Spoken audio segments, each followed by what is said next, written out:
This episode is an office chat, and this Office Moves series is designed for corporates who want to work on their mobility throughout their workday. If you came here from a previous Office Moves video, skip this intro and jump into today's move. Everyone knows that you need to take care of your muscles and your joint health, but we aren't really taught how to do so. And when things hurt and we go see a medical professional, they will either prescribe some medication, some tell us to stop moving, and others tell us to move some more.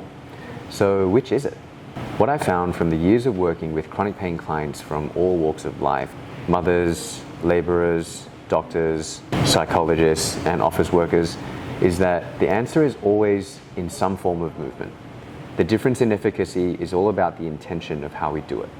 I've also noticed two myths around this topic. The first one being that joint deterioration is something that just comes with age. Now, this is simply not true. I've seen improvements with clients who have never exercised a day in their life, even to clients who have overtrained way too much in their youth. Whilst the body and its tissues may naturally get weaker as we age, it never actually stops responding to training stimulus. The second myth is that joint health is really complex and I just don't have the time to do it. Now, I get it. If you get back from a long day of work and you have low time or energy, joint health and mobility might feel like a tedious chore, especially if things aren't really hurting at the moment. But the reality is, if you sit in front of a desk all day or your work exposes you to repeated movements over and over again, your body's only getting a limited exposure compared to its full range and capacity. The good news is, you don't actually need to carve out hours of time to make sure that all joints are really healthy every day. In this video series, I'm going to show you some simple movements that you can fit in between emails, in between meetings, or even at your water or toilet break. As long as you intentionally expose your body and joint to variations, it's going to retain its capacity to move in all the ways it was designed to do. Movement is your body language, and so remember, if you don't use it, you will lose it. Here are two movements to lubricate your shoulder joint and all of its surrounding tissues. Bearing in mind that this forward shoulder position is the one that we commonly have when we're eating, when we're driving, or spending a lot of time in front of the computer. So we're going to use these two movements to help nourish and expose it to all the other ranges that it's capable of. The first one is a shoulder roll.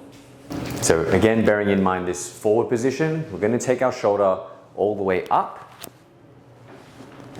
all the way back, all the way down, and all the way forward. So attention here on the shoulder joint, trying to make as large of a shape as you can with this joint, with both shoulders. And as you start to expand the range of this circle, you might find your spine, your chest, your arms want to take a different shape that'll help facilitate a larger and larger exposure of your shoulder joint. No rules with this one. We're just trying to keep in mind exposing our shoulder to more variations of its joint expression than the common forward roll. The second movement is a little faster and a little more chaotic. It's the arm swing.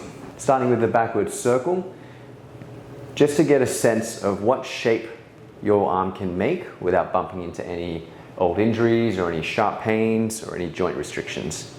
Once you're familiarized, you can start to speed up this circle and rely less on your muscles to move your arm and more of this kind of gravitational swing. Use momentum and gravity and speed to shake loose your shoulder joint and all of its surrounding tissues.